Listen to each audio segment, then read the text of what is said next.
650, might as well call them slaughters across the country. Well, it's 651 now because it happened in Oxford. And we need to offer up our prayers for the Oxford community, for the 4 young people who died, for those who've been injured.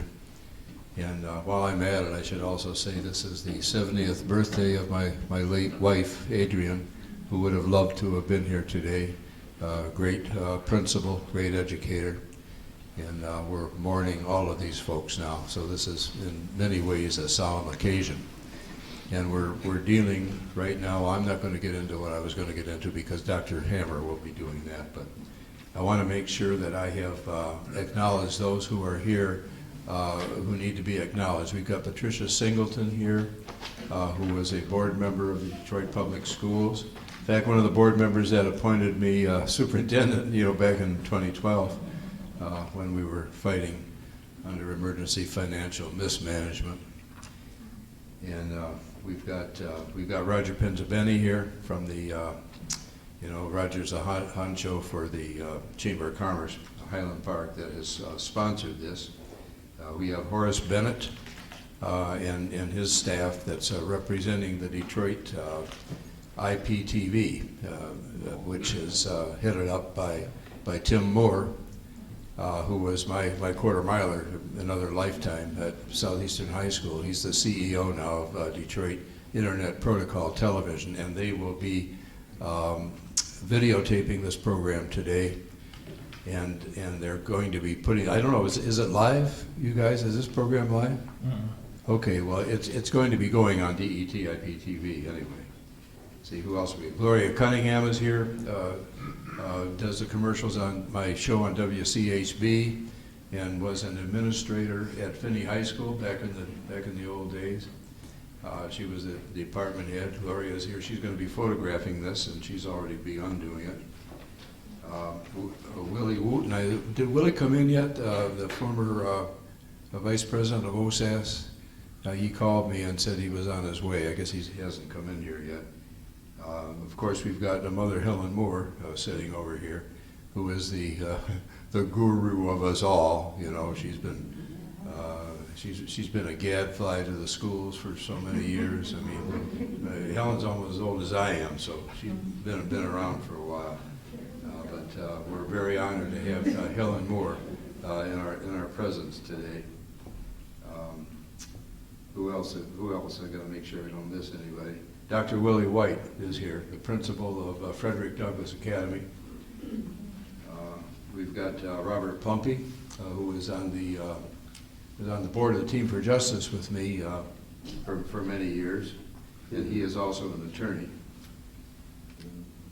Did I miss anybody? I think I've covered everybody. We've got Tasha Owens, singer extraordinaire.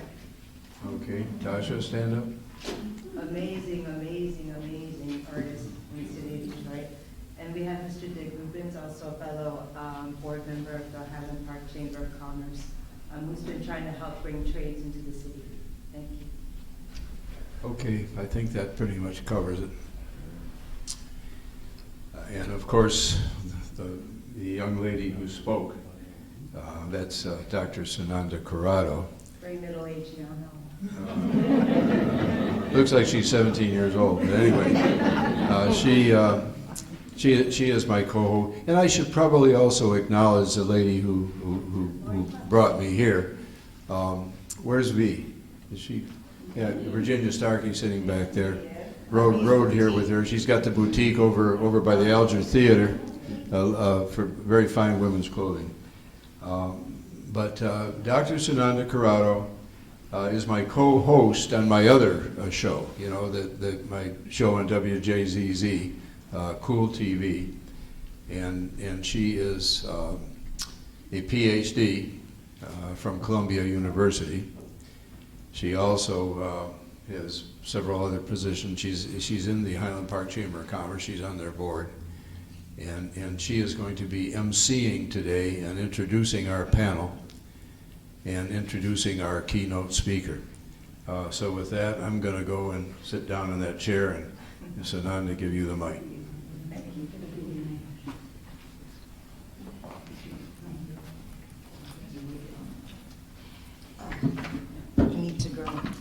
So good evening. Thank you for coming.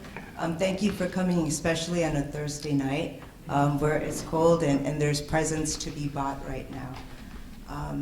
This is about Parochiaid. This is usually an annual educational symposium that the Highland Park Chamber of Commerce sponsors every year, annual meeting every year. And this year we decided to focus on people and policy.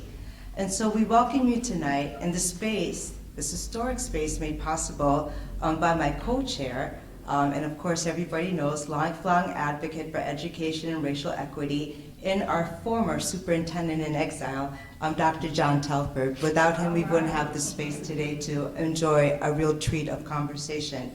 And so tonight we gathered to talk about Parochiaid, what it is and what it means for the future of education, not just here, but across the country.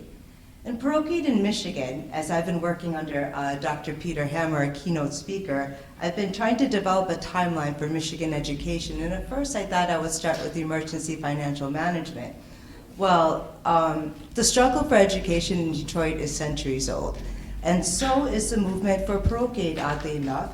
But what we remember most about Parochiaid perhaps is Proposal C, and I was just told today that that's where that term Parochiaid was coined in the 60s and the 70s towards that struggle. And of course, Prop C failed. And this was at a time, and I'm not talking about cause and effect, okay? So I'm not saying one thing caused another, but this was a cultural tipping point in the city, right, in the 70s, where we had a majority white population in the city, but a majority black population of scholars being served in the schools. And so when Proposal C failed, over 100 faith-based schools closed in the city, right? That's already 25% of our school base gone before we even get to school reforms that happened. And I think we lost over 300 schools with these school choice reform plans.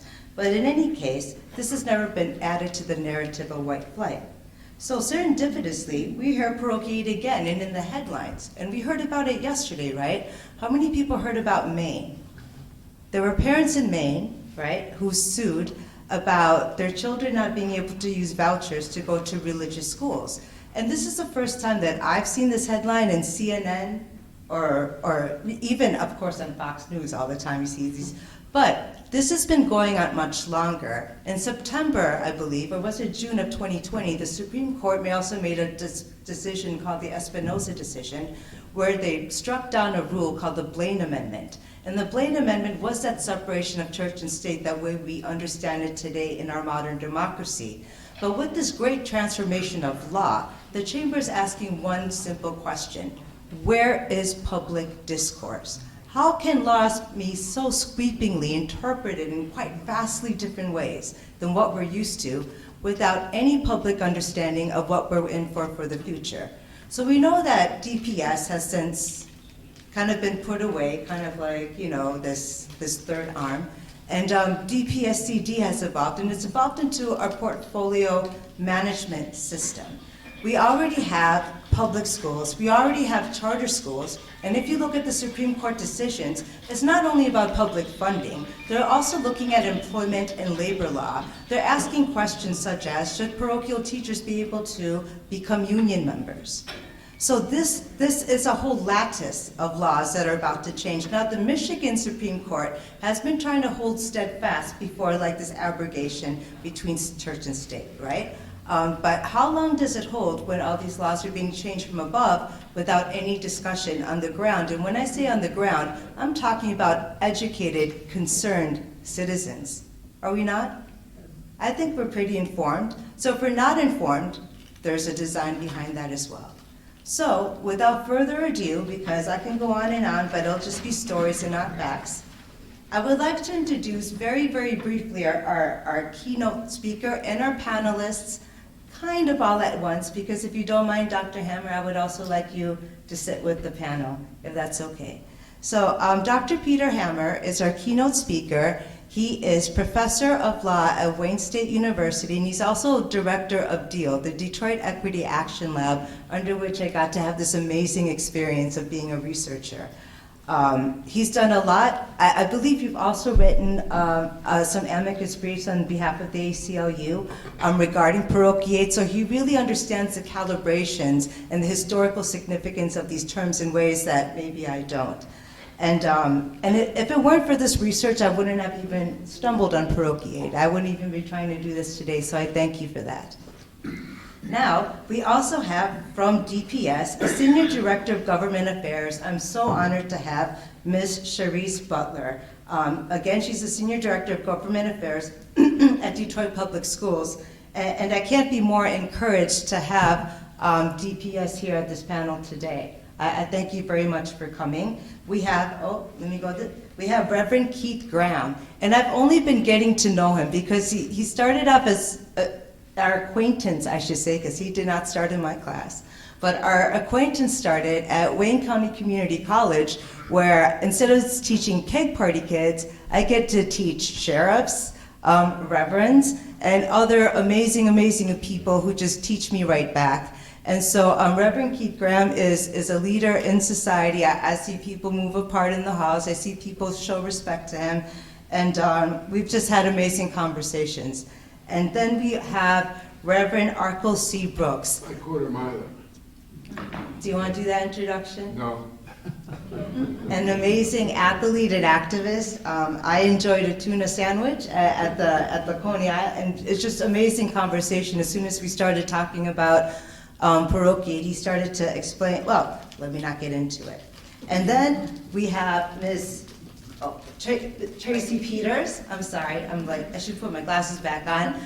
A phenomenal, prominent attorney with over 20 years of experience in public schools and also in laws concerning public schooling, as a teacher, by the way, as well, and laws concerning public, I know I'm doing a terrible job, by the way, but with New York, Chicago, and Detroit. So she's not just a prominent attorney, she's an attorney of conscience, and she's one who picks and selects ideas carefully, very, very carefully.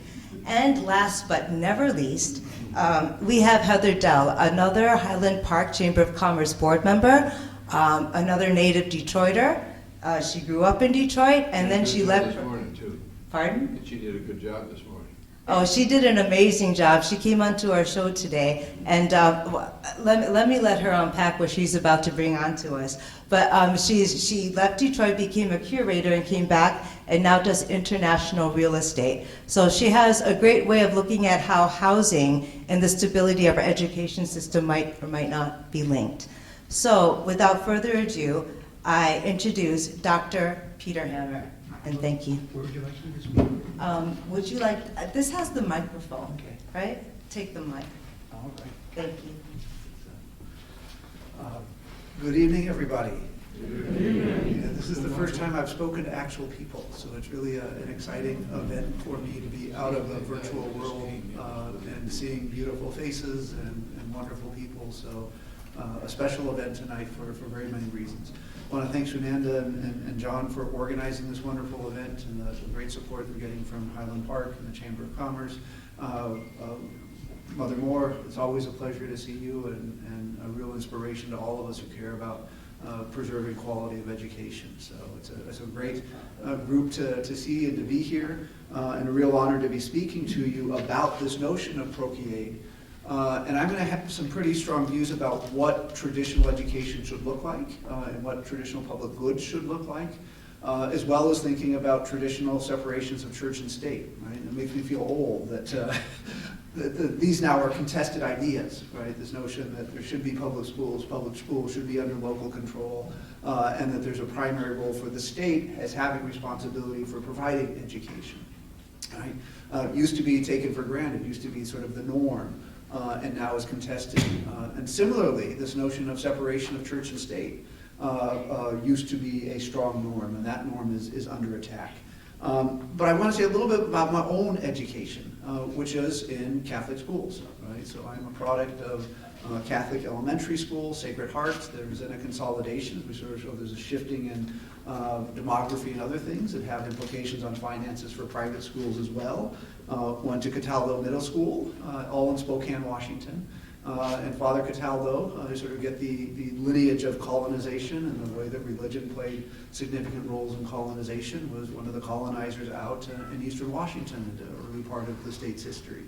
Then went to Gonzaga Preparatory School for high school, a Jesuit school, and have a lot of respect for the Jesuits, and I think I received a great education.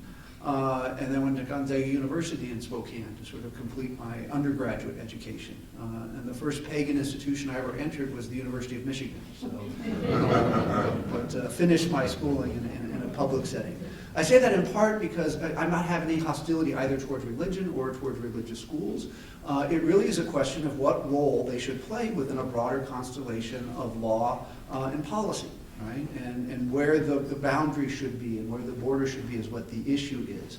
So Sunan did a great day of introducing us this notion of Parochiaid, but I'll talk from a Michigan and a policy and legal perspective first, sort of giving you the background and the history of Parochiaid and where it's standing now in terms of current contested litigation. I'll then talk about this notion of traditional public goods, right? And really sort of think about the way the traditional public goods, as reflected in education, is under challenge, right? And think about how this dispute fits into sort of a broader neoliberal agenda that's affecting education, but also affecting a lot of other aspects of our society and our economy. And then I'll shift gears into church and state. And really start thinking about parochiaid and religious challenges to the separation of church and state, and it is timely. As Sunanda was saying, there was a Supreme Court argument just yesterday, and this court is taking aggressive moves already to start to blur that line between church and state, and we'll discuss what that means.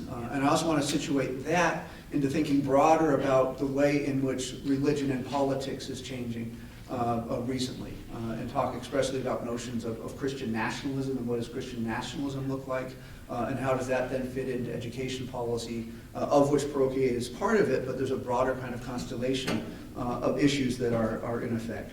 Right? So if you want to sort of get the history, there's a wonderful quote from Ed Doerr's work in 1975. So what is parochiaid? Right? And he defines parochiaid as defined as any form of direct or indirect public aid for parochial and other non-public elementary and secondary schools. He said it became a household word after being coined by a Michigan journalist during the struggles in the state in the late 1960s. Right?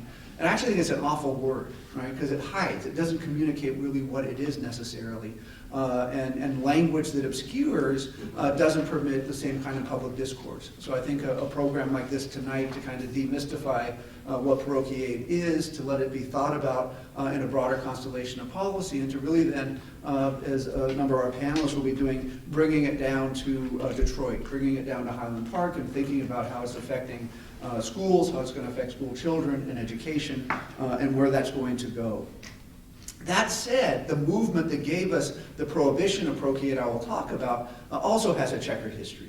Right? A lot of the antipathy towards of religious schools was not too thinly veiled anti-Catholicism. Right? And so sort of thinking again, if we're honest, even though I'm going to stand here and defend prohibitions on public schools, but I think from legitimate policy standpoints, prejudices are often never very far away. Right? So we're not forgetting the prejudice that lie behind Proposal C in the late 1960s and earlier movements against German language classes. I mean, there's just there's no shortage of the history we could talk about in terms of one group under a religious banner trying to beat up another group under a religious banner in this country. Right? That said, we should remember we have a Bill of Rights, right? And we have a First Amendment. And we can sort of think about the language there, and we'll echo in everybody's mind, says that Congress shall make no law respecting the establishment of religion or prohibiting the free exercise thereof. Right? And that gets broken down into sort of notions of an or sort of an establishment clause, saying that the state can't establish a religion, and a free exercise clause. Right? We'll come back to those kind of basic concepts, but it's sort of helpful sometimes to remind us of what our kind of constellation is and where the stars are that will guide our discussion and our analysis. Michigan changed its constitution fundamentally in the early 1960s. And in that constitution, it required the provision of public education, as well as prohibiting discrimination in public schools on the basis of both religion and race. Right? In 1970, however, PA 100 was introduced that would start to pay 50% and then 75% of the salaries of teachers in non-public schools that were teaching sectarian subjects. Right? So your history teacher, your English teacher, with the 1970 legislation, the state would actually pay half of the religious school's instruction, salary, and then 75% in following years. In my naive sense, I would say that's going to raise some establishment clause questions, right? What's the government paying for religious education? But the Michigan Supreme Court said no, right? So you get this early precedent saying that we could have that aggressive move into public or private education and religious education, and that was not unconstitutional under the state law, right? That caused a pretty serious backlash. Right? And that's where you got the discussions in 1970 of Proposal C that would establish some pretty strict limitations on the ability of the state to support non-public and religious schools. Right? And so Proposal C, adopted in 1970 as a constitutional amendment, has pretty strong language that says that no public monies or property shall be appropriated or paid by any public credit utilized by the legislature or any other public subdivision or agency of the state directly or indirectly to aid, maintain any private, denominational, or other non-public primary, elementary, or secondary school. Right? So just saying you can't spend funds. And the language, while lengthy, right, and a little bit repetitive, is very strong to say there shall be no support, direct or indirect, by the government for non-public schools. Right? And it's important that you know that this is a prohibition against support of non-public schools, not a direct prohibition against religious schools. Right? And that distinction about being a broad prohibition about all non-public schools versus a focus of saying you can't support religious schools is going to come important later on, and we're going to think about the free exercise clause and the recent developments of the Supreme Court. Right? The Michigan court, or the Michigan statute, or the constitutional amendment is speaking very broad in terms of its prohibition. State cannot pay directly or indirectly support for non-public schools. Right? Then that gets challenged. Right? You see that religion and support for schools is a football in every decade. Right? And in Traverse City School District versus Attorney General, Supreme Court decision coming out in 1971 was trying to assess the legality of Proposal C, right, the new constitutional amendment. Right? And it's an awful opinion. Right? It's a confusing opinion. I shouldn't say awful. It could be a wonderful, confusing opinion, but it is confusing. Right? And part of the confusion is the state, or the court was never very clear whether it was actually interpreting the statute as a statute was read, which is in a literalist interpretation what they should do, or interpreting the statute under its fear that if it actually said what it meant, it would be unconstitutional. Right? And so the analysis the court gives is really its own interpretation of the statute and setting out some alleged guidelines to try to say, well, you could do this and you can't do that. And the kind of three takeaway points from that, which is probably deeper into the weeds than you might want to go, but it comes back later into contemporary challenges. First says the Proposal C really means largely what it says. The Proposal C, above all else, prohibits state funding of purchased educational services in non-public schools. Right? So you can't be providing support for educational services in non-public schools. And then it starts to make exceptions. Right? It says, well, but it doesn't prevent what they call share time. Right? So if non-public school students go to a public school and take calculus, right, that's okay. Right? As long as the public school is the one that's controlling the curriculum and is deciding how the class is going to be run they call it the control test. Right? If they have immediate control, then the shared time is okay even if you're letting non-public schools in. Right? But again, little doors being open. And the third major part of the court's holding was saying Proposal C does not prohibit what they call auxiliary services. And that then becomes a bigger loophole that we're going to worry about given some legislation that was passed in just 2016. Right, so you say broad prohibition and then exception. Right? And you have again sort of this confusion if you were a lawyer or a school board member trying to say what really can I do or can't I do in terms of this mixture of public and non-public funding. Right? So we're going to jump, thank God, you're going to say enough history. We're going to jump from 1971 to 2016. Right? So we're sort of coming into the current controversies over Parochiaid in the state of Michigan.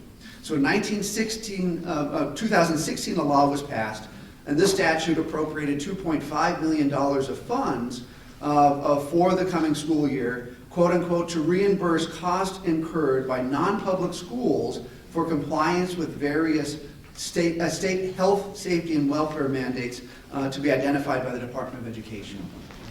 So if the state has a mandate for safety or health that the non-public school has to comply with, this legislation then would have paid for the cost of that compliance for non-public schools, right? And if you kind of unpack, well, why would that be? It's an interestingly positioned sort of test case for litigation, right? It's going to fit under that auxiliary services exception that you're going to find in Traverse City, and it's going to try to expand that exception, right? And if you're thinking incrementally about social change, you say, well, if I get this far in, what can I do next? Right? How can I leverage this as a stepping stone then to imagine a greater realm of state support for non-public schools? Right? The ACLU, amongst other people, challenged it. They were trying to get the Michigan Supreme Court to get an advisory opinion. Right? This is coming right from the Capitol, saying, tell us whether or not this is constitutional. In 2016, the Supreme Court says no. Right? I'm not going to take this as an advisory capacity. You got to go through the entire legal process. So they go to the Court of Claims. Court of Claims found it was unconstitutional and entered a permanent injunction. That gets appealed to the Court of Appeals, and the Court of Appeals on a split decision reverses and say, oh no, this is constitutional, at least the majority. And then that goes up to the Supreme Court, who had a decision just last year, 2020, but one judge had to recuse themselves. Right? So you had 6 judges left, and what do you think is going to happen? 3 vote that is constitutional, and 3 vote that is unconstitutional. And ties go to the lower court winner, right? So you have 2 opinions. None of them really have legal precedence, although they give you a key sense of how it's going to look like the next time it comes through. But then the Court of Appeals opinion controls, and it goes right back down to the Court of Claims to try to litigate the matter. Right? And we'll talk a little bit about what we think might happen when it goes back up to the Supreme Court if the Supreme Court takes it.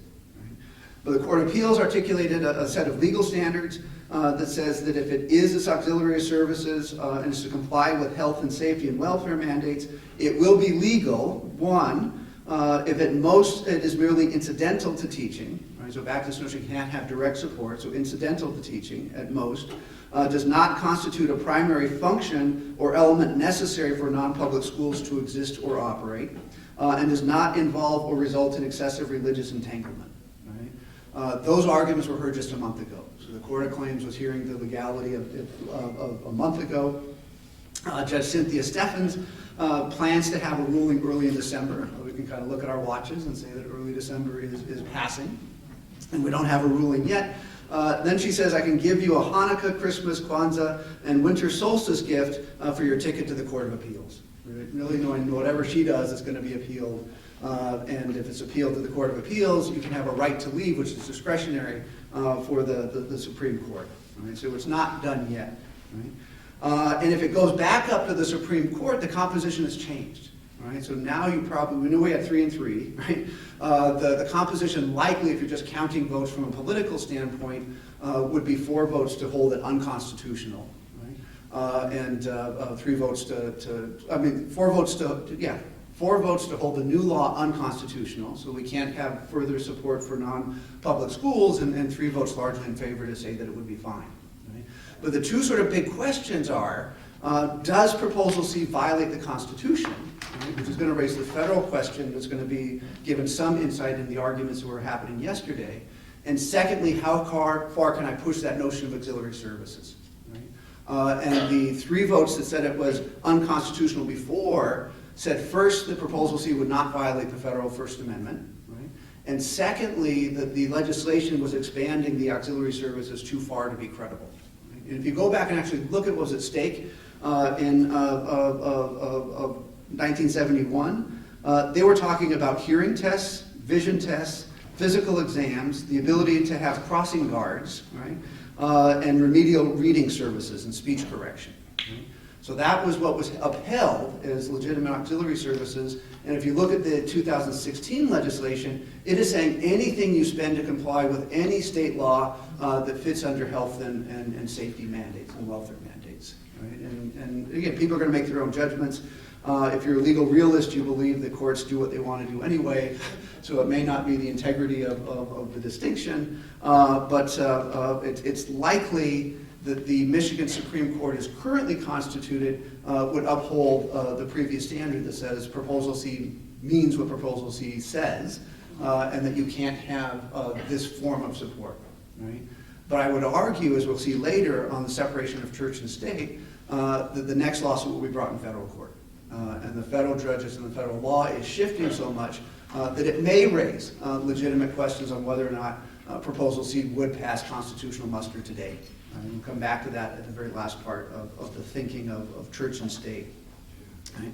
But I want to shift out of the kind of history and background, and that kind of will, I think, tee up some of the discussion that the others will provide in terms of what the fight is in Michigan, to think about where this fits at the intersection between the sort of neoliberal threats to public education and then this eroding church-state threat to public education.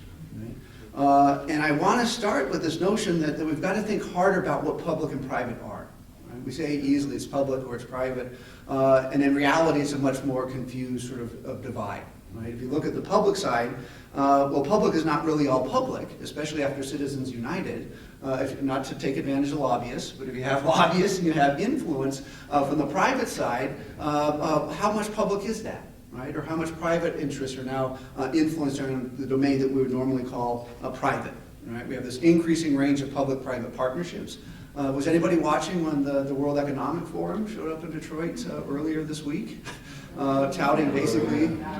Yeah. No, these are real things, right? And they're setting a new center for global transformation. That's right. And they're going to base it in Detroit, right? And the premise is that the state cannot function, right? That the state fails, and the state needs to form increasing public-private partnerships, right? And that our public-private partnerships then will be what will enable us to take care of education and housing and health and COVID and everything else. Goldman Sachs doesn't care. Yeah, well, I was to say, so this notion of public and private is at best blurred. Right? And we want to sort of think about how it gets blurred. And then even on the private side, you've got individuals, you have families, you've got corporations, you've got churches, you've got civic enterprises. And some people try to, historically in political science, try to tease that out a little bit more and say, well, it's not just public and private. I've got to think about what they call the state, the market, and civil society. Right? And that gives sort of a different set of dividing lines. But even then, I can look at this as Venn diagrams, and you start to see I get all sorts of interesting, blends and mixes, even if I think about the state, the market, and civil society as distinct domains, about how they start to overlap. Right? So again, this sort of notion that that interrogating further what public and private is. Right? But I think you can clearly say a trend over the last 40 years at least, where public as public and traditionally understood really has been under increasing attack. Right? And that's why I'm sort of talking about the sort of neoliberal agenda, which is to say that the state fails, markets, you can trust them, and if we just sort of get rid of the role of the state and trust markets, we're going to have a much better society, is the kind of neoliberal claim. And that has tremendous implications on public education. Right? Is public education best done by the state? Right? Or is it best done in public-private partnerships? Is it best done by markets? That's sort of the way, from a neoliberal perspective, you'd be asking the question. But John Pell, one of John's other star students and runners, presents a sort of complementary framework to thinking about public and private. Right? And what John Pell would say, you certainly have public space, right? And he acknowledges as well that everybody that's under attack, it's kind of under siege. But he really wants to distinguish corporate power and private space. Right, and wants to not let corporations work under the mantle of what would be private. Right? The corporations aren't private, they're not individuals. And we really need to kind of redefine and carve out and say private space is the space that we're supposed to occupy. Right? Ourselves, our homes, where we can be safe, where we can be supported. And then he talks about a fourth quadrant, what he calls non-public, non-private. And those are people who fall through the cracks when the state fails and the market fails. Right? And large parts of Detroit, right, with a failed city, a failed state government, failed markets, right? I don't think we've seen any very effective public-private partnerships in Detroit, really is increasingly in this non-public, non-private space, where we don't have effective state services and we don't have effective market services. And I think that's sort of a helpful additional way to start thinking about this contest between public and private. But I'm trained as an economist as well as a lawyer, right? And they taught us in economic school that there are public goods, right?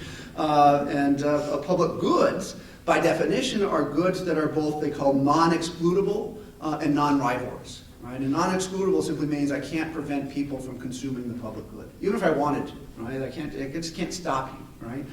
And non-rivalrous means that my consumption doesn't diminish your consumption. Right? We can all be consuming the public good.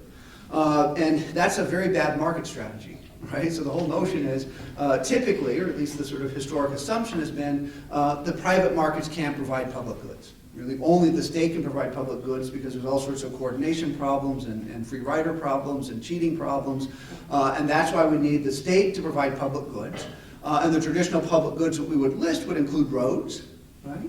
Would include the environment, right? We'd add climate today, sort of making sure that we're not having climate change as a public good. National defense, right?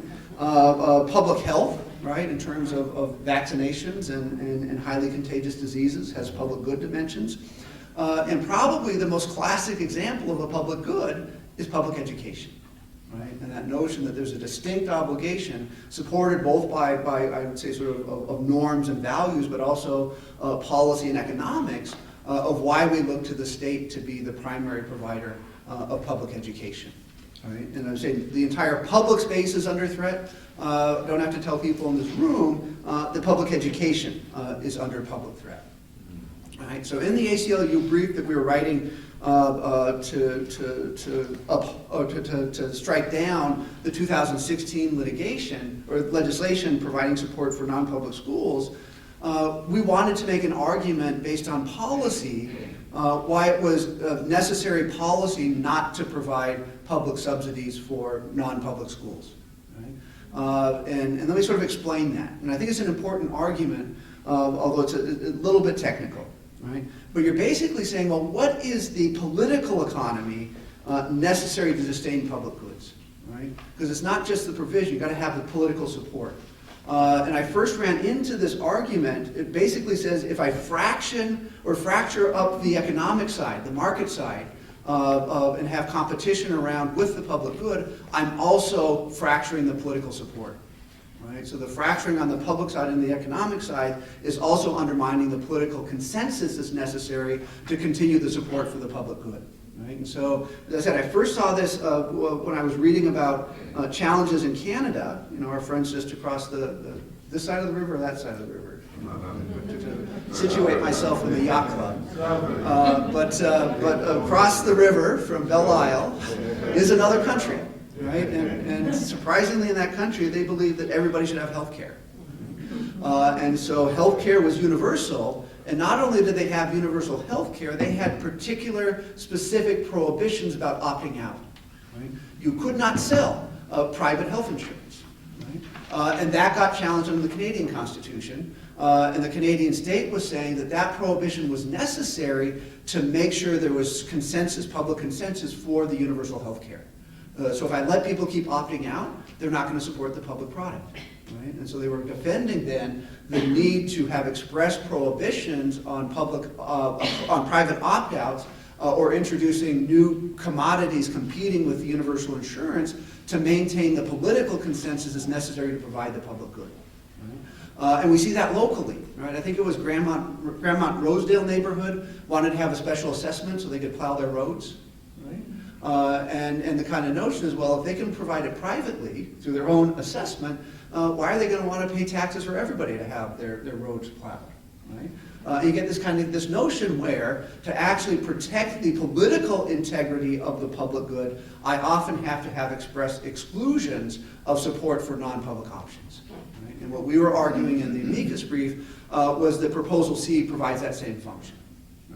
The Proposal C, which says we're going to fund public education as a traditional public good, and we're going to prohibit expressly providing state aid for non-public schools, was a legitimate and important public policy to provide and maintain the political consensus that's necessary to support public education as a school. Right? And I think that's not an argument you hear often, but I think that's an important part of the debate that we're seeing, is to really imagine how interestingly connected public consensus is and public support is to the definition of the range of products that are available. right? I hate thinking about education as a product, right? But the kind of notion is how many different kinds of schools I'm going to permit in the space to compete against each other. The more competition I have, the less support for public schools. Right? And I think that is an important kind of insight that people can take home with them, share with other folks, and be part of the advocacy on why it's important to be limiting support for non-public options.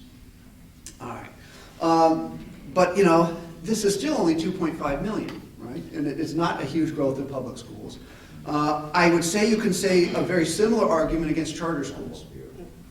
Right? And although they're called public academies, they're back in that notion of saying public and private. We got to interrogate that line. Right? And I think if we really interrogate that line seriously, they're certainly not traditional public schools. Right? And in many respects, they're a competing alternative that further undermines that political consensus we need. So I think, again, sort of an argument we can apply to charters. But if we're thinking about the broader neoliberal challenge to public education, charters are doing much more than just diluting the public consensus. Right? So if we think about charters, and this is interesting. You say, where do charters open up? Right? Yes, sir. I thought that my acquaintance has some kids in a private school, and he thought, well, why am I being taxed for my schooling if I'm paying for private schooling? I'm being double taxed, apparently. Seems to me like a tax benefit might be there for those parents facing the cost of private school. Is that fair? Yeah, I would say no. I mean, I actually talked to my mother last weekend. Right? And I did. I said, we went to private schools. Kids don't know where they go to school or why they go to school. Yeah. You know, and I said, why'd you send us to private school? And she said, because the bishop told us. Right? Which is maybe not the best answer in the world. But the whole point was really that that was a choice that my family made.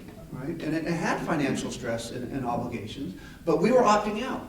Right? And if you're opting out, you know, which I think people have the right to do, you should pay full freight, is my opinion, because you're undermining the support of the public good. Right? So I don't find any tension at all in my own mind about that public support. Right? But I would... Excuse me, Dr. Gamer. We don't want to interact with the audience until the panel's had a chance to talk, even though he had a very good point. Also, I want to mention that Willie Wooten is here. Willie, raise your hand. He is. I didn't get to introduce him because he came in a little late, but he is the former vice president of the Organization of Schools Administrators and Supervisors for the Detroit Public Schools. But I think we should be pretty close to getting to the panel now. Yeah. All right. I just transition out. So you have the neoliberal challenges to public education, and then I'm sure other people in the panel will talk about the state separation of church and state. Right? And we're really seeing strong encroachment on the separation of church and state, which is also undermining traditional public schools.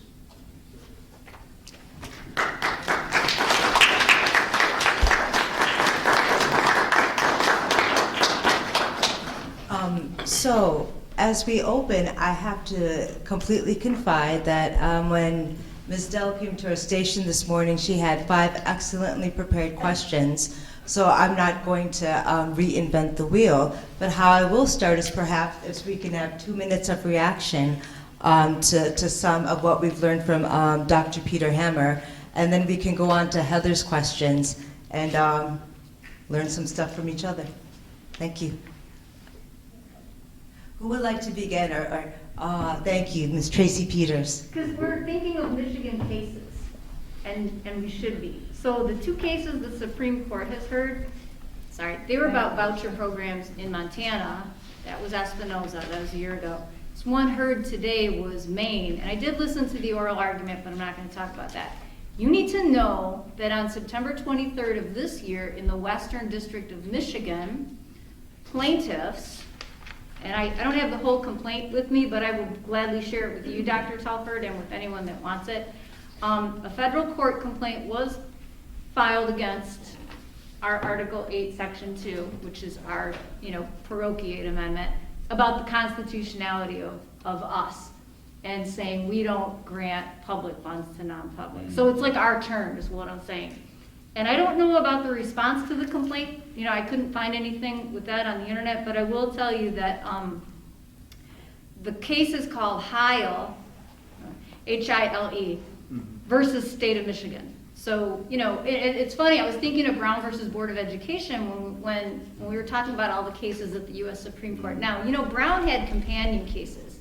It had other states like at the same time, even though that was Kansas, and then the US Supreme Court said, hey, let's decide these all together. And with restrictive housing, I'm thinking of Shelley versus Kramer and Buchanan versus Worley, like we get into property. The US Supreme Court looked at certain issues that were federally discriminatory and important at certain times. I haven't seen it do that with this First Amendment stuff. But so my 2 minutes were to respond to that. And the only other thing I'll say is that you asked, Dr., you know, how does this court do this so fast without the public knowing what's going on? Well, it does it when we don't have people like Helen Moore and John Telford in the community. Fortunately, Detroit, and it's our turn, Detroit, man, we got to stand up on all this stuff. We have had such good leaders in the education community since I was in DPS, okay? Organizing around issue, Black Parents for Quality Education. I mean, this is how that happens fast. When a community doesn't have local leaders that for whatever reason can come together. That's not a judgment against anybody that doesn't have them, but we got to really, really capitalize on what we have. So I just wanted to answer your question, and that's my 2 minutes. Thank you. Who would like to take it up next? Reverend Arkell Seabrooks. Oh, I thought, yes, sir. We're going to just be asking questions, or are we going to have time to make a statement or something like that? Absolutely. Absolutely. Your thoughts on what we've just learned right now, and then we'll go on and let it into a conversation.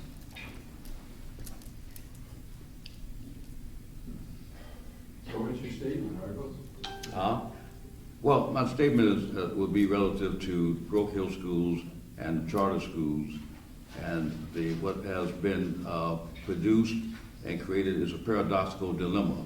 And I can define what that is. A paradoxical situation is where you have a choice of choices, and you don't really like the choices. The dilemma is that both choices are bad. And that's what they created when they came up with the idea of charter schools.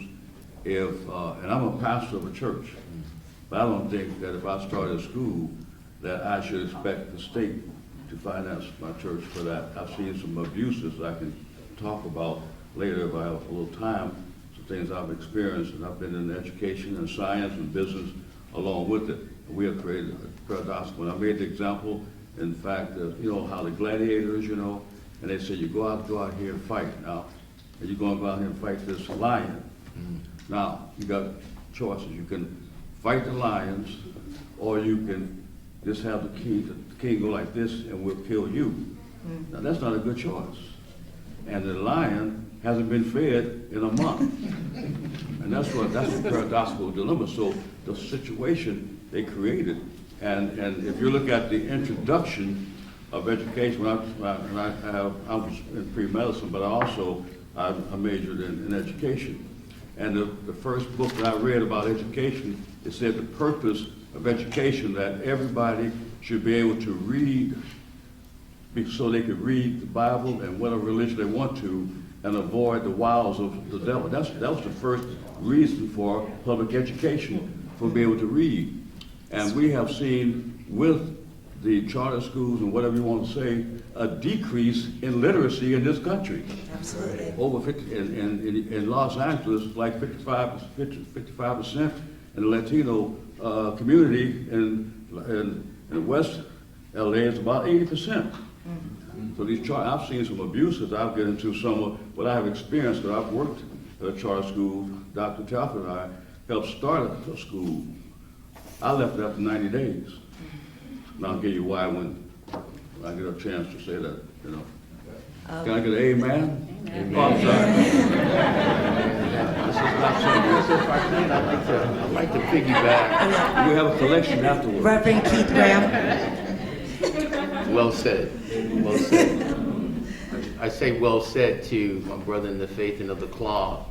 You know, we sit here and we listen to all of the knowledge. It's great. I believe the Word of God said that wisdom is the principal thing, but out of all thy getting, get an understanding. I believe that across this world and across this state, we have a voice that has been silent in our neighborhoods and community. I think of Parochiaid, I see it all over the place. And I think about the prejudice between state or God and state. You can't flip it and say state and church because it sounds like it's out of order. What I'm getting at is that we seem like that we're out of order. Everybody wants a piece of the pie, There you go. but it seems like our children being affected more. I'll give you an example if you give me a little time.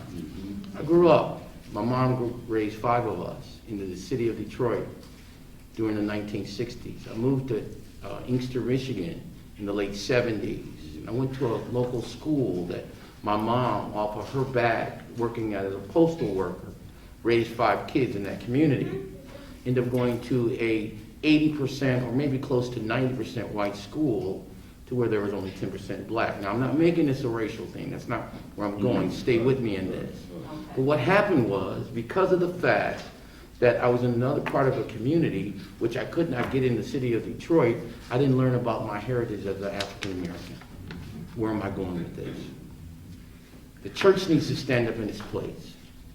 The state needs to allow the church to do what it needs to do in the arena of not divvying money from public funds to the church, and then the state or the city suffers with our children. You all know this. We can look around on every corner in the metropolitan area that our neighborhoods are struggling. They're dying. They're depleted. Must I mention Flint? I was thinking of something as I was sitting here. Let me finish real quickly. Thank you, sir. I was thinking about something, and the word of the Lord came to me. And you guys don't mind because I'm a man of faith. I'm not making this about church, but why not? Because we're talking about church and state, right? Yeah. And it seems like the world, or we in the community, have fallen asleep in the early 1960s to where we allow a woman to stand up and basically help revoke God out of our schools. Yeah. What is it called? Yeah. Look at it. Right.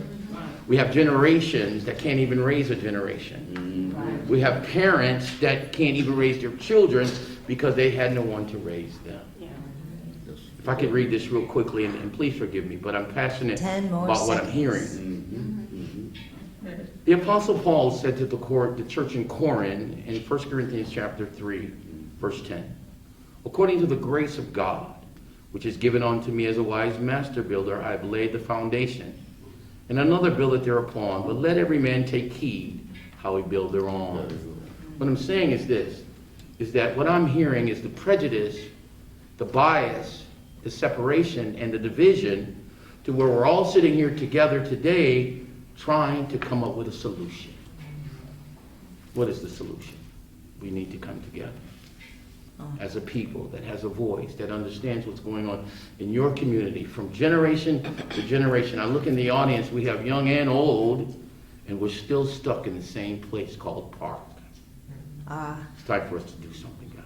Ms. Butler, Ms. Cherise Butler, how do you feel being part of DPS? How do you see everything coming out? This is interesting. I took out some notes. My other role, I'm actually licensed and ordained minister. I'm youth pastor at AME Church, so I have some thoughts there. But I'm going to stick to DPSCD. What I think with respect to this, and I thank you so much, Dr. Herman, Professor Herman, Mother Moore, and so many. And even Dr. Telford, I've learned so much from each of you, and so I have tons of notes, and I got a lot of research to go back home to take. But this really, for me, when I think about it in my role, it comes back down to funding. And so one of the things that Professor Herman shared was that this 2016 legislation would have been about $2.5 million of approximately a $15 or $16 billion school aid budget. And what it does, it opens the door. When I think about DPSCD, I understand that we are funded lower than our surrounding districts, so that every opportunity when legislation such as this passes, and we change the definitions. 1970, you said hearing, vision, speech.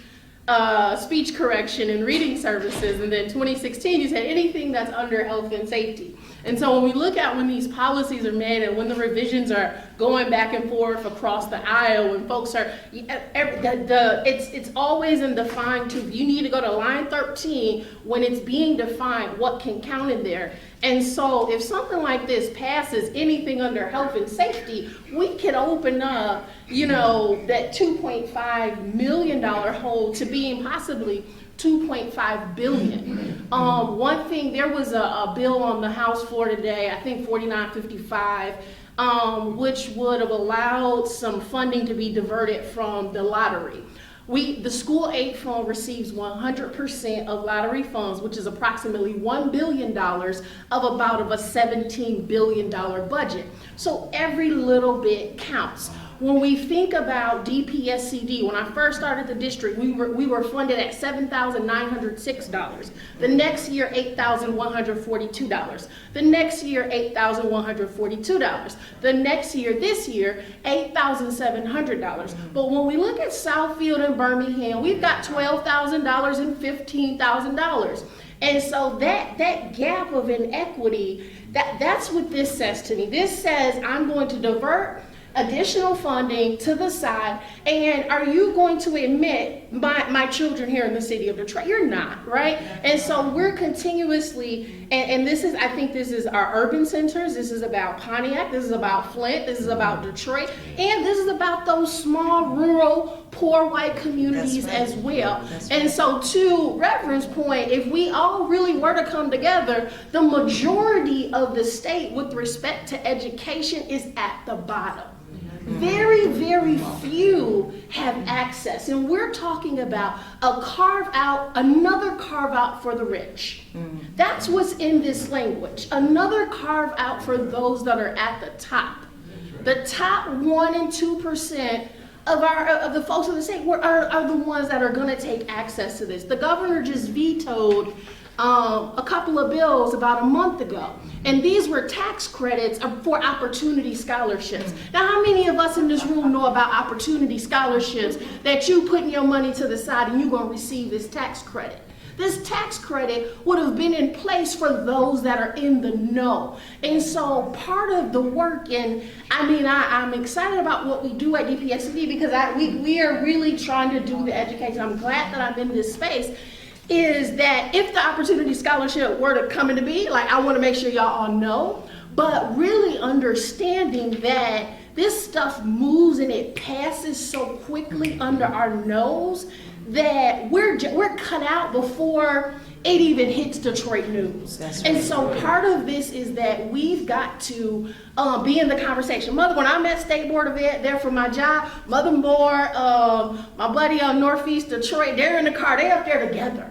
But we got to have more of us driving up to Lansing, driving to where these decisions are being made and raising our voices. That's what this is. So I'm grateful for the partnership that's in this space. The Highland Park Chamber, I'm like, wait, how many schools? They closed down all your schools. And we were... The symposium. When we were talking, there was some legislation earlier this session around the adjudicated youth. And so it's like, they had lost the charter, they weren't going to renew. So what are we going to do with the black and brown adjudicated youth here in Metro Detroit? Oh, no, we're just going to throw them to the side. And then there's so much there.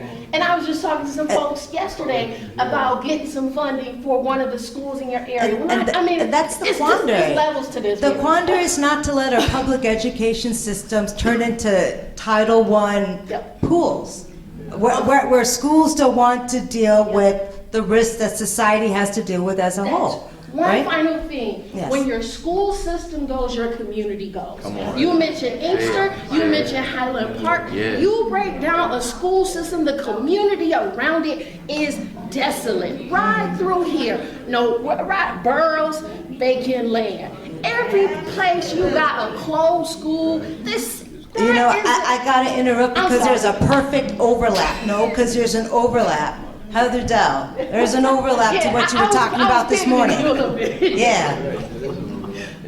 Take up the baton. Well, it all, whether we like it or not, right, it all comes down to money.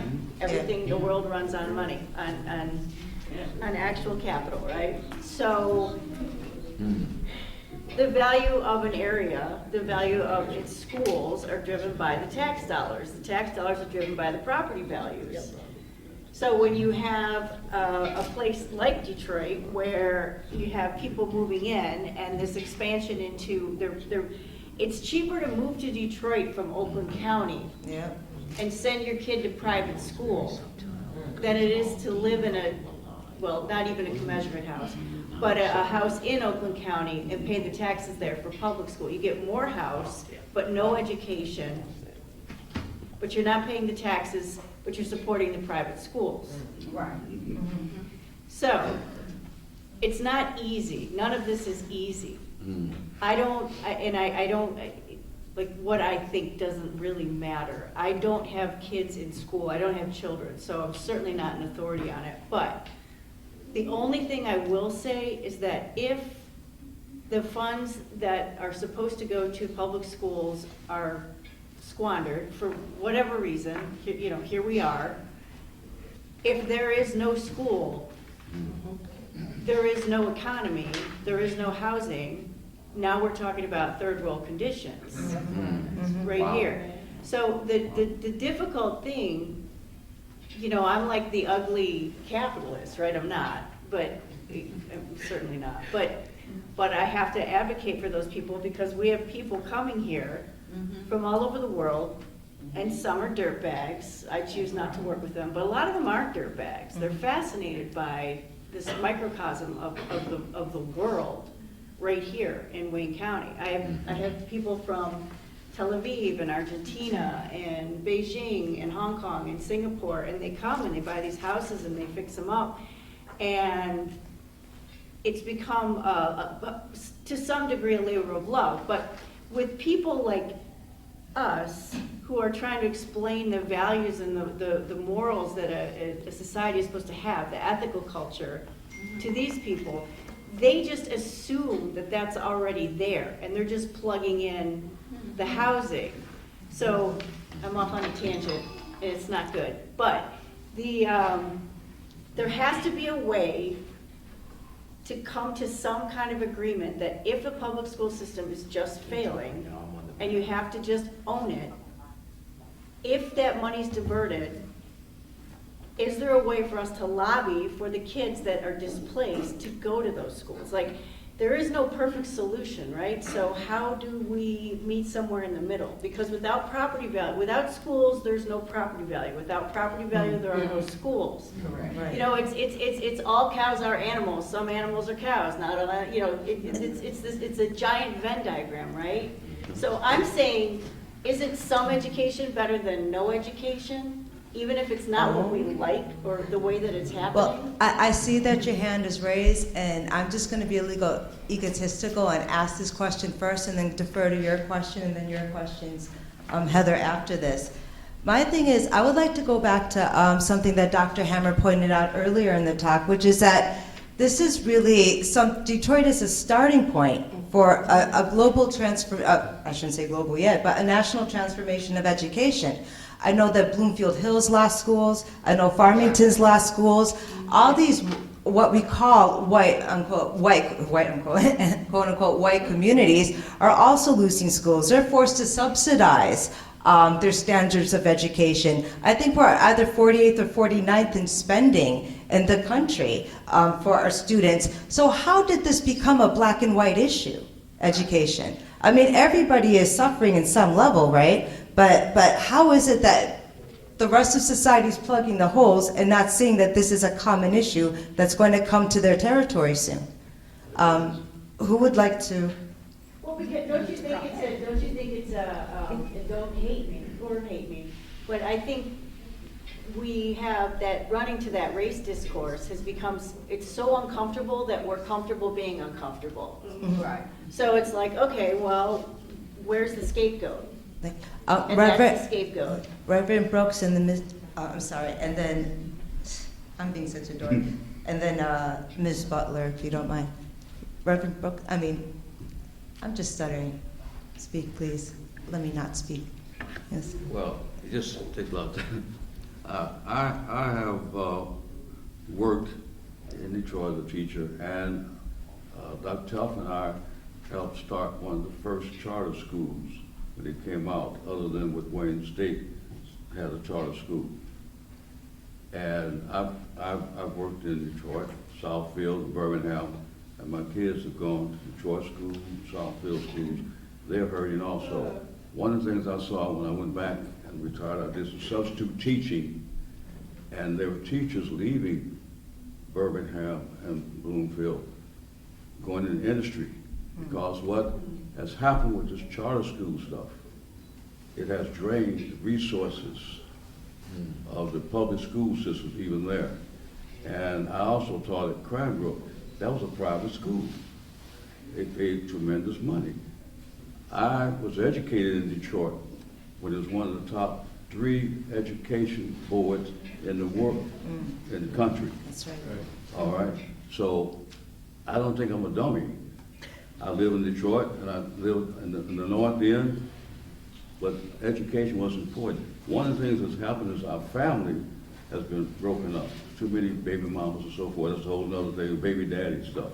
But that's the result. Well, what has happened, and I've experienced and seen, that even in the suburbs, not just the suburbs, it's not just a racial thing, it's a class thing. And this is what one of the methods that dictators and satanic things do. They do this. This is what people do, so con people do. They deceive, they divide, and they destroy. And that's what's happened. They got us fighting with each other, and it's about money again. The Babylonian system is, the capitalism is, get all the money you can. And what I did volunteer work at Wayne Elementary School, and 5 or 6 of our church members, okay. Then they have these charter schools. See, the charter schools is this. If you got, when it started, it was on the wrong premise anyway. You had to have money to start a charter school. And call them schools. About 80% of the charter schools in the city are corporate owned, right? So why, They're management companies. if you think that's going to be a better school, why not finance educators to start a school? But you don't have to do that. You already have them. And when John and I, we were hiring teachers with the guy we were working for, they were making about 25% less starting teachers, about $20,000 a year, and the Board of Education was paying about $25,000, He was $28,000. breaking all the rules, and I turned him into his chartering institution, trying to get him cashier, but it didn't work. I finally took my principles and we went to Welfare and Human Services. But it was a racket. It was a real racket. And this is the thing, so, and I also tell you this, I have a charter school friend that's a science teacher. That's my background. I've taught at Detroit Detention. I've taught at Job Corps. But a friend of mine referred me to be a science teacher is in Dearborn. It's a charter school, parochial school. And the person that was the assistant to my friend as a science teacher knew the director, paid the director almost $200 a day to be her assistant, $2 or $3. He had no education. He sat in the back of the room and read, because when you get that kind of money out there and you're taking it out and now it's a charter school, then the government and the public system has lost control of that. So you get this favoritism. I'm telling you what I've experienced. From my own research, I've seen a lot of ethnic communities kind of go into tribalism where they'll pick one school over another and just ethnically commit to that and not experience the diversity of the city. Yeah. And they recommended me with all my experience. I've taught at Wayne Community College. I have 3 degrees, and they would not even interview me to be an assistant. Wow. I just wanted to do something with the kids, and these kids are not getting what they're supposed to be getting. And people who are getting charter schools, if you have the money, you go out and start a school. Yeah. All right? Yeah. No education. We got a basketball coach who has a charter school. That's crazy. And so therefore, the kids it's about making money. Right. You might as The well say, intention forget is charter profit. school and say schools for profit. We, in the public school, we have schools for education and benefiting and building our society. But you let- And it's a you public let government. capitalists come in, and they're all about money. I'm talking about what I experienced. I've seen books. I've gone to see where kids really have books, Harley. We went and discovered and got books. They can make those books away, and we was paying dollars for books. For books, why do you need a new edition? There's no new edition to a history book. So we have opened the door for greedy people to come in, so we can't start a charter school because we don't have the capital. John Motors, these big rich people have it. They have no idea about education. Yes. Ms. Sharice Butler? So it's not just race, it goes back to the money, the love of money, the root of all evil. I graduated from Southeastern, and I think I did pretty good. Yeah. And lived on the northeast.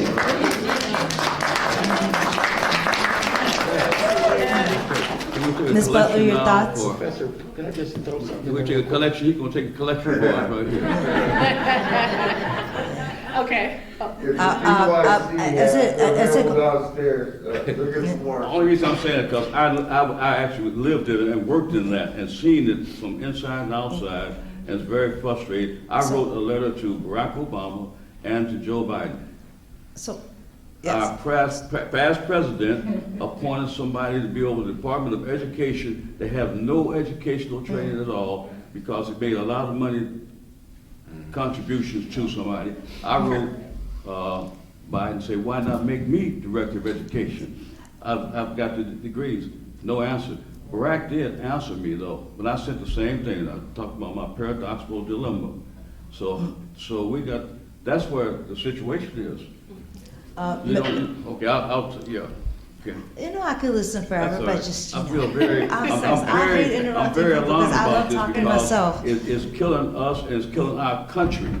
Not just black, white, tan, whatever. It is destroying this country. So if you have people that are illiterate, that's how you get your dictators all of a sudden. Yes, sir. You Ms. can't Butler? read, Yeah, you can't reason, absolutely. you buy into anything. Amen. I would say my 60-second answer is really, it goes back to policy. It's going to go back to policy. So one, to your point about charter schools, is going to be the governance and no accountability. You've got public dollars and no accountability system set in place, private governing board. So that's one. Two, it's going to be, when we talk about this divide, I know it's race, it's class, it's a whole series of things. It's inequity, right? But this question of suburbs versus urban, black, white, Birmingham versus Detroit, it really goes back to Prop A.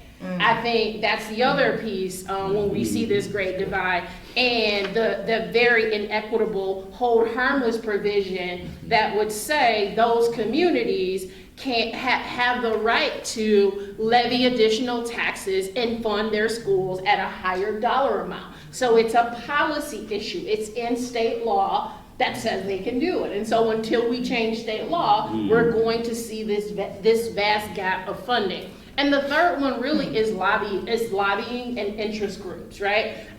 I don't like that. You gave me the term lobby, right? I'm government affairs, but you always have to follow the money, right? After the veto of the bills that I talked about, there was an organization that was put together within 2 or 3 days, let my kids learn. And so now they're going around the entire state looking to collect 340,000 signatures to circumvent the governor's veto power.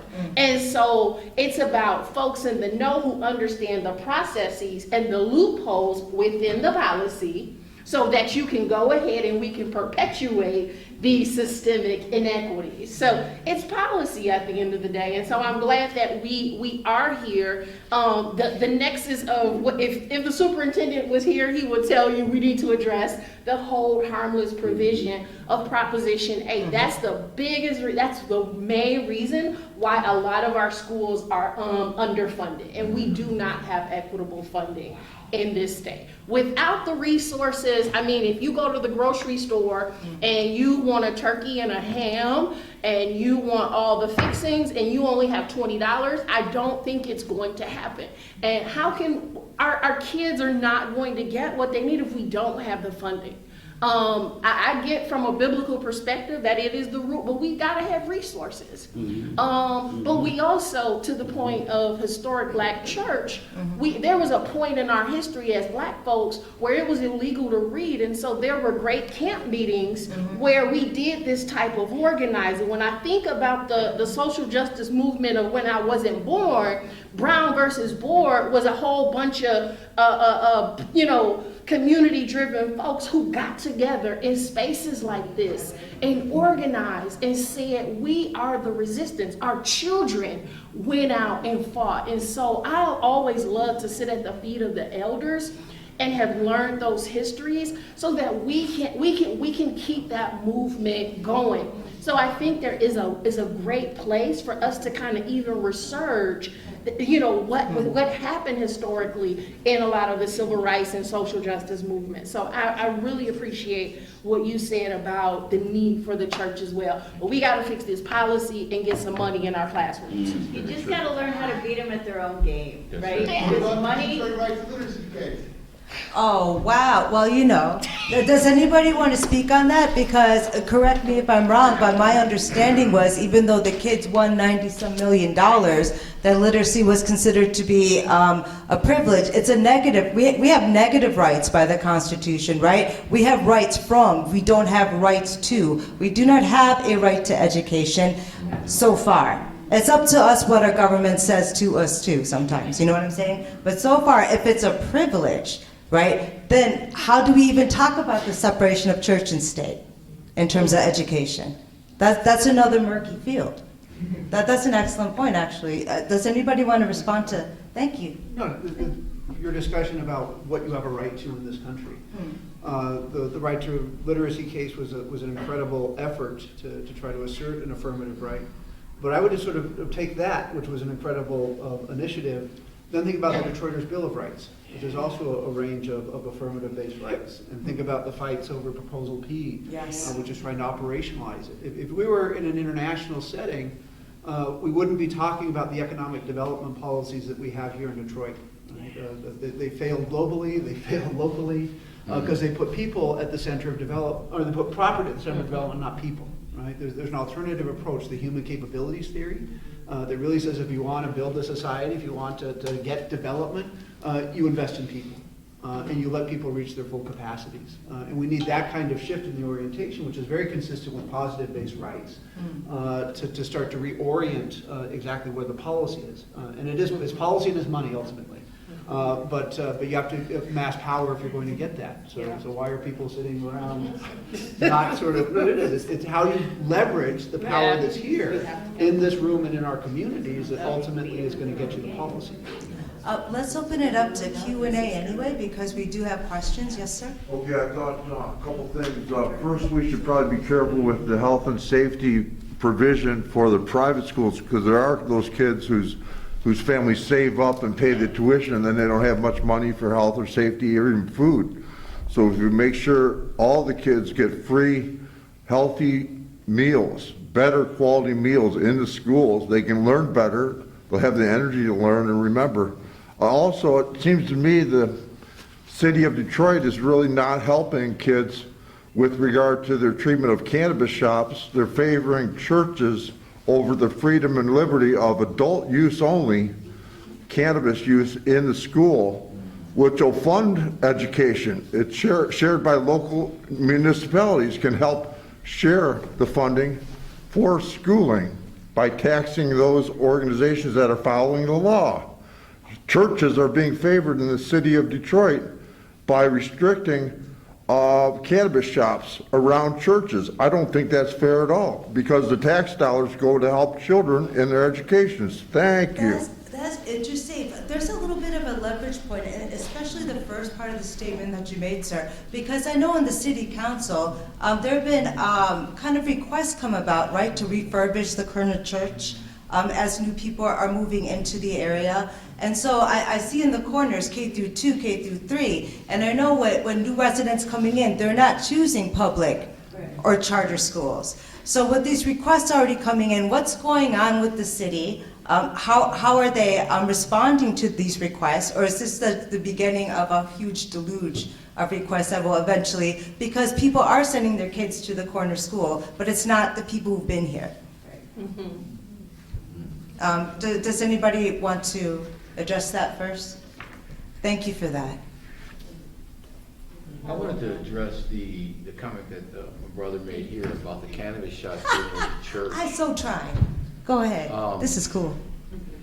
As a drug counselor, I see it all the time. Me having the experience of drug use as well for over 30 years, and it ruined my life. By the grace of God, I sit here before you. But now we're having teenagers, young adults, indulge in other Freely. yeah, thank you, freely, and legalize marijuana to where it's killing their brain cells, which we know this, but also too, it's killing their morals, What's killing hurting their the economy? self-respect. Yeah, Half of everybody that, I was just saying this earlier, I can't go anywhere. You are welcome to your opinion, but your They're opinion is high. wrong because this is talking about adult use only. I'm not talking about children usage. Do you understand? But that's like saying that cigarettes is for adults. It's supposed to be that children could not buy Or cigarettes. no one drinks before they're 21. Yeah. So No, to but it's focus not just a that- little bit here though, what do we think about parochial schools becoming part of the public school portfolio? First, we just had our public schools. Now we have charter schools who get that money that are run by management companies. And we know DPSCD is a portfolio management of schooling. It's not a pedagogical institution the way DPS might have been. Are the laws trying to create an avenue for parochial schools to become public schools? Why else would the Supreme Court, for instance, start looking at labor laws for parochial teachers? Is this something that's almost incumbent? Is this something that we can fight head off? Or is this something that we have to reappropriate? I mean, so I've thought about this. So like, I think when I was thinking about history of education, and particularly I know the higher ed side, a lot of our early institutions were definitely religiously based. That's an interesting thought. Could religious schools be a part of a public portfolio? That's interesting. I mean, it's, yeah. We have one all-girls school, and we're actually one of the only all-girls public schools in the state, I believe. Yeah. And a really dope partnership. And that, I mean, is like super unique. So, I mean, if you did have, and this is what I would say is, I think we need to make sure we have interfaith and have a, a series of offerings, I could personally see that as something that could be an option. Yes, and then Mother Moore after I think that Strangely. you should keep them separate. I grew up when they have parochial schools. They didn't have the best tracks, but if you choose, the state's responsibility is to provide education for everybody. If you choose to want to have, if I want to have a school for my church, I should fund that myself. It's not like you say, because I'm a church, you cannot go to a public school. Public schools for everybody. Now, if you choose to go somewhere else, the schools, it's just that simple. So if you can't afford to go to a private school, you go to a public school. The society's responsibility is to provide that opportunity for everybody. Now, if you choose to do it because you want to do it with your particular religion, then that's your responsibility. And it shouldn't be draining us who don't. And I'm a pastor, but if I started a school, I would, because I want my children to have their little time of church in there also, and I want to educate, then that should be my responsibility, just flat and simple. And otherwise you're draining and you're imposing upon other people. Because the value of my house is still based on public education, not the private school my kid goes to, right? Thank you. Mother Moore, would you like to come up, or do we have a mic that we could? I don't need the mic. Brothers and sisters, I've been sitting here ready to explode. We have been bamboozled. This young man right here is Jamaria Hall, lead complainant for the last case that we had on reading. I was a consultant for that case. We are now going into another case that's been filed in New York, and it's by the same attorney. And that case has to do with critical race theory. That's right, which isn't being. All the people sitting in this room, I just got back from Washington, D.C. yesterday, and even the union has joined our side. They're saying we're sick and tired of all this, like we're meeting right now talking about pretty much nothing, because that's how they've got us trained to go down that road when over here the world is being destroyed. There is no need to keep doing what we're doing. Tomorrow, there's going to be a whole different thing about education. We're planning on a national, I don't even know, a workshop or whatever, and it'll be next year. But now the unions all over the United States and all of us activists have joined together, and we are overall places Journey for Justice. Out of Chicago, we have representatives from all the predominantly black states, and what we came up with the conclusion is to stop all this crap we're doing now.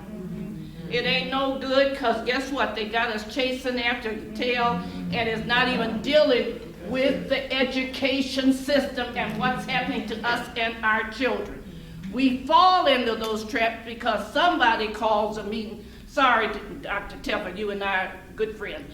Calls a meeting, and then we fall into the trap, and we go through everything that you're doing, and it's not even the problem.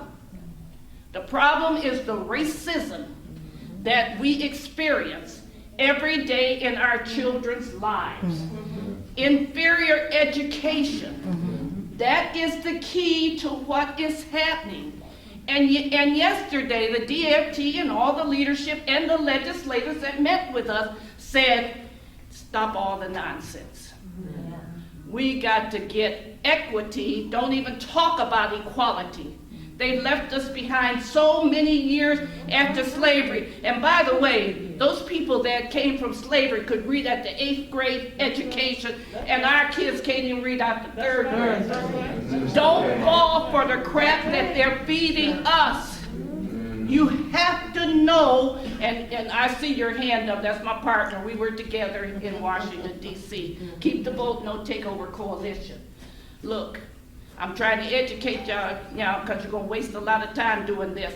I am sorry. It is a waste of time. We stepped over the boundary and we joined hands together. No more fighting with, in fact, I talked to Dr. Vitti today. I said, okay, the war is, we're going to do some peace now because we got to save our kids. So we made an agreement. I ain't going to kick his butt every time I see him. We going to try to work together to get our children an education. That's what it's all about. And remember this when you leave here. Without education for our children, we are not free. Education is the path to freedom. Black children are not free. Brown children are not free in the United States of America. So the next time you want to go to a meeting like this, you start brainwashing yourself and clearing it up.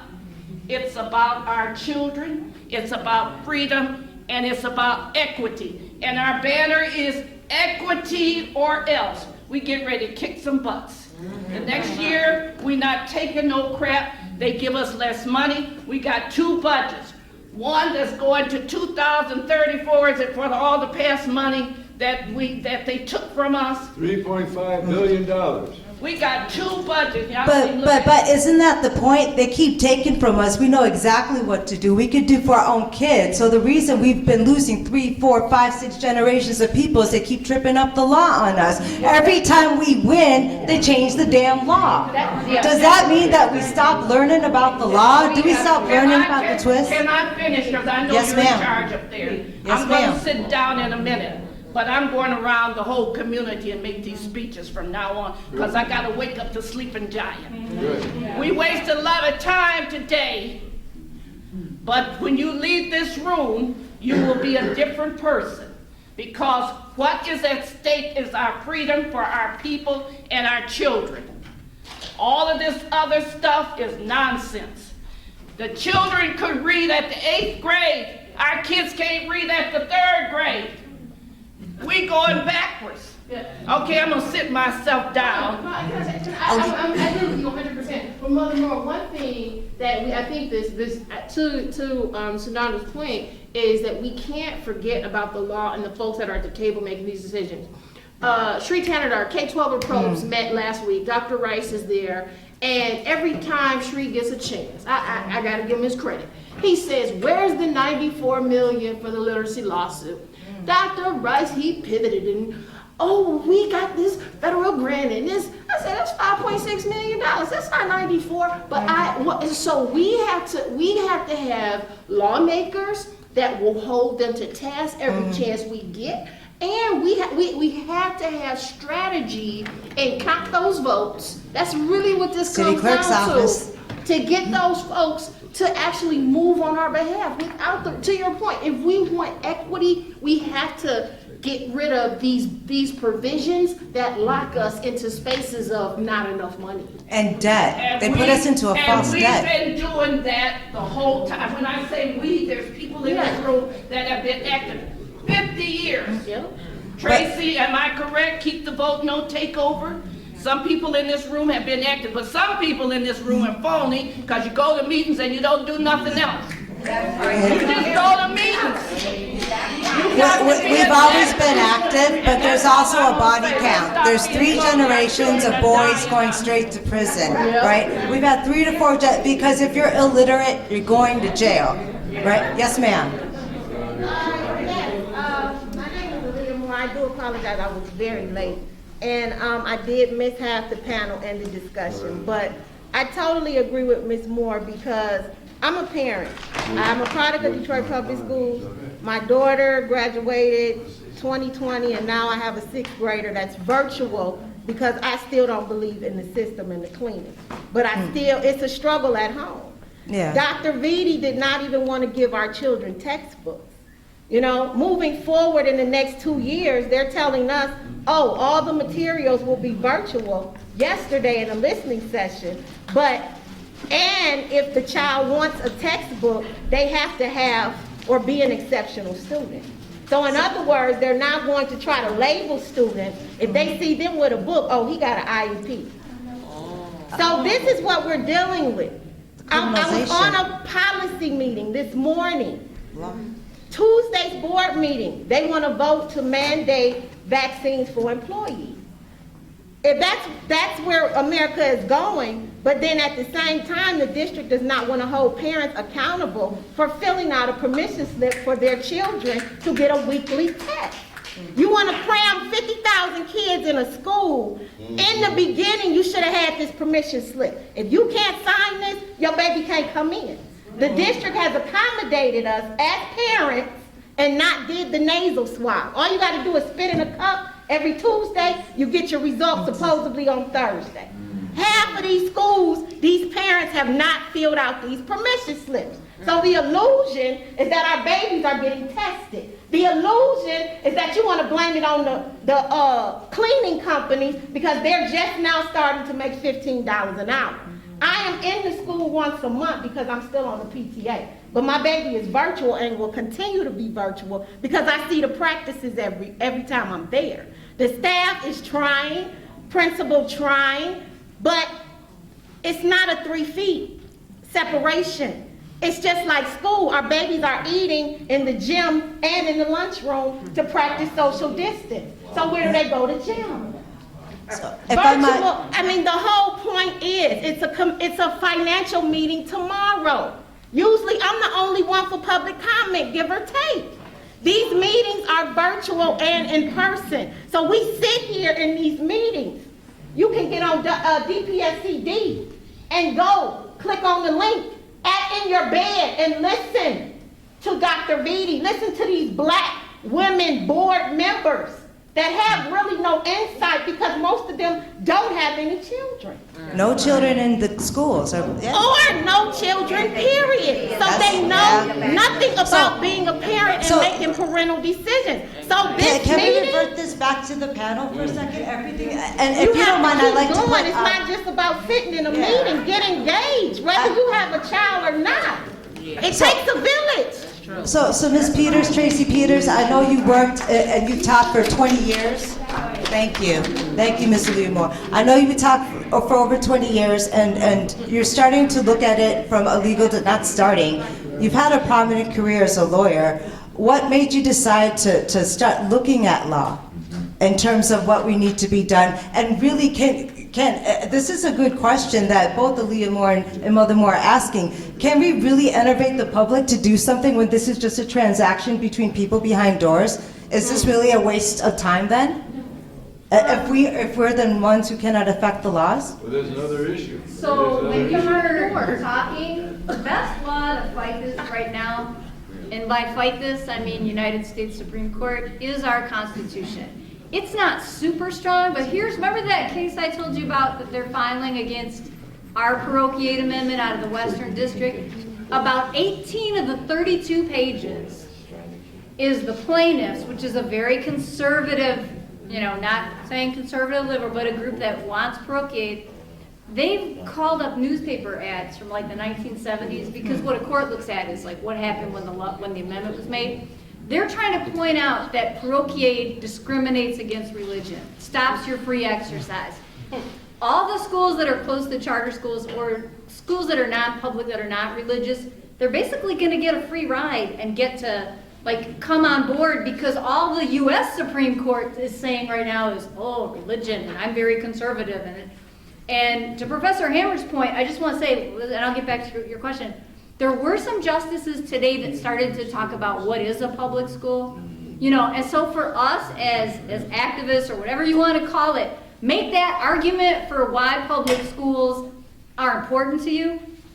Point out the difference between a public school and a parochial school, whatever parochial means to you. Because the United States Supreme Court, they don't really control this for us, I think our state does, but they were asking that today. They did that with charter schools too. That's my connection here, okay? I do a lot of work in charter schools. I was teaching in '94 at DeWitt Clinton at Chalfont, Illinois, when the first Public School Academy Act was passed. The one that was in effect for 2 weeks that said, hey, 75% of your DPS building can organize a charter school. Isn't that a great idea? Yeah, at the same time that Prop A was coming in, and they started to really, I started in the district in '91. That's when the state really started to crush us, right?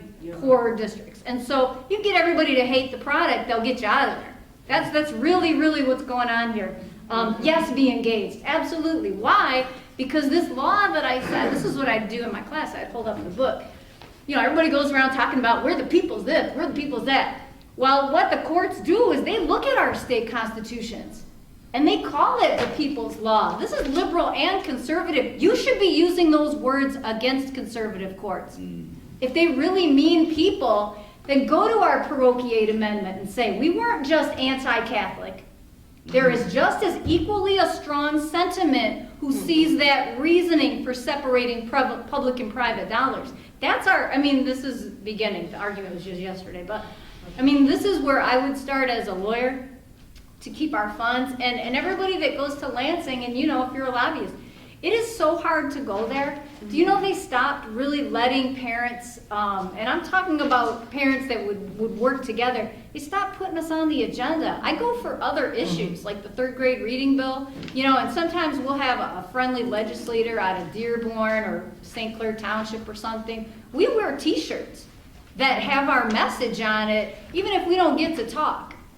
It's so hard to get into a legislative hearing, and this is even when you have legislators that are friendly to you, but don't stop, because the second you stop, it's like emergency management all over again. The answer is voting. I know it sounds simplistic. I know it's not a realistic position of the law. We have to save our vote. Get into those voter suppression laws, even if they're in Georgia or another state. You gotta fight for that, and then you join together. okay? You Yeah. joined together because public schools are a national issue, right? It's communities across the country losing them. And I've just seen a lot of strength and solidarity. Please don't give up the fight. No, it's not futile. And I guess my main point to your question is, the strongest answer is in the United States Constitution, and there's nothing a court hates more, at least in my opinion, than being instructed on a doctrine they have to follow, when ideologically they're against it. Because you can sit there, your counsel can sit there with a nice face and just be calm and poised and say, well, Your Honor, you know, for 800 years you've been following the meaning of common understanding when the words of the Constitution are clear. You know, because as Professor Hammer points out, the cases are political, and sometimes that really, really goes into the decision. But I think Article 8, Section 2 is strong. We also have another section of the state constitution. It's Article 4, Section 30. It speaks very, very clearly on how the people wanted a separation between public and private funds. And another tenet of state constitutional law is that a constitution, and please lawyers that are watching this, don't pick on me too hard. I'm saying it in the way I'd explain it to my fourth graders. When a whole document is presented, the court is supposed to read it in a unified spirit.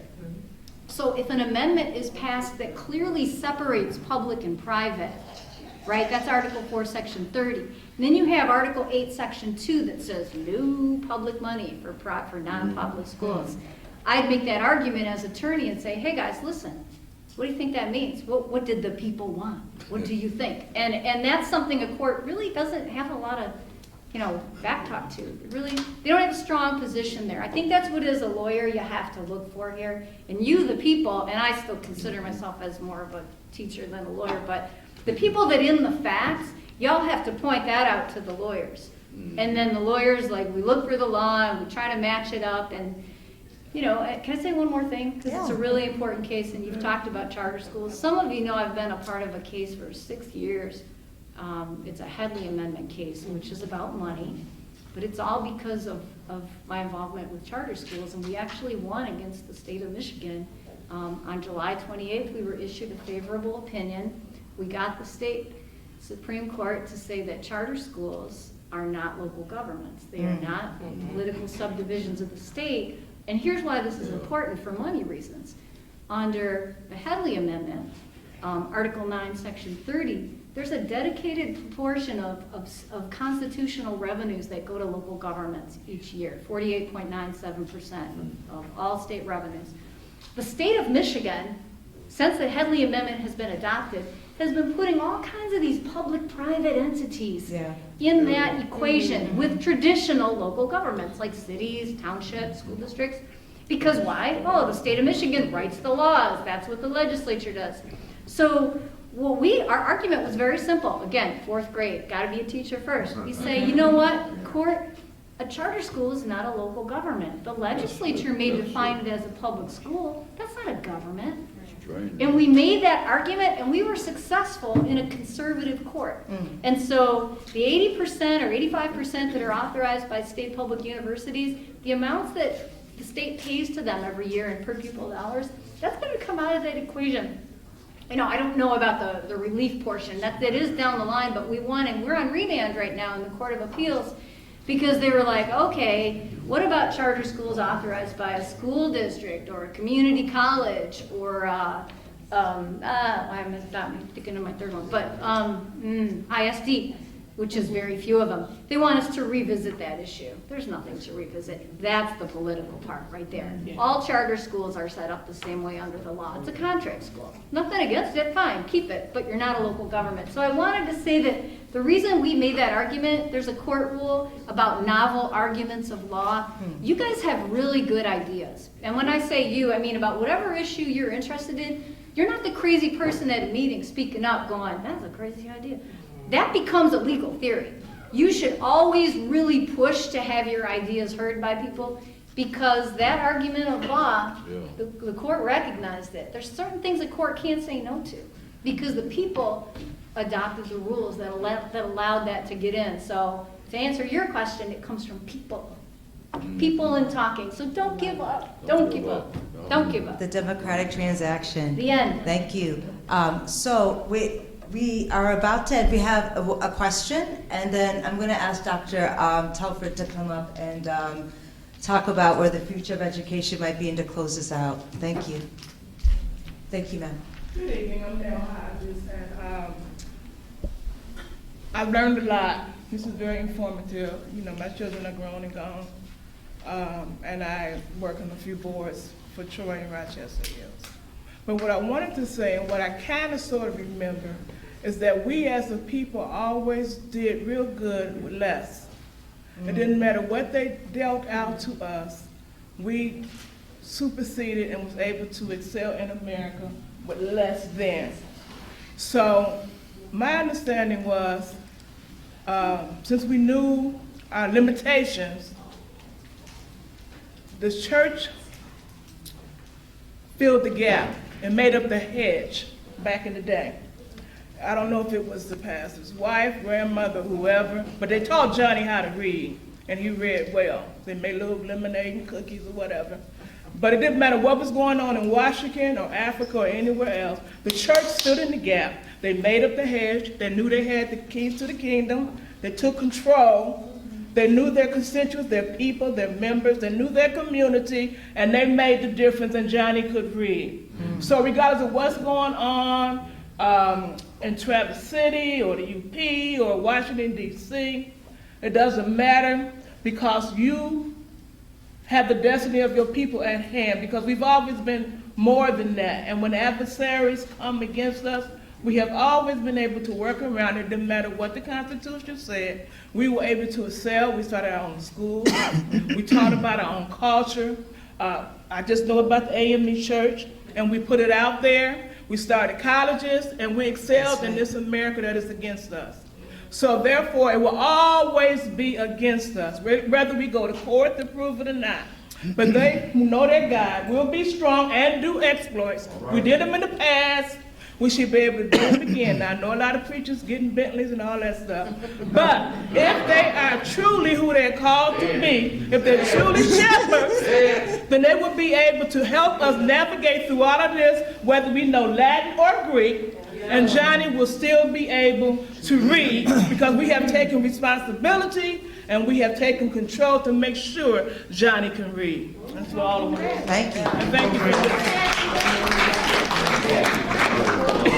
A comment is Dr. Telford comes up. Do you have a comment? Do you? Okay. One more comment? What? One more? Yes?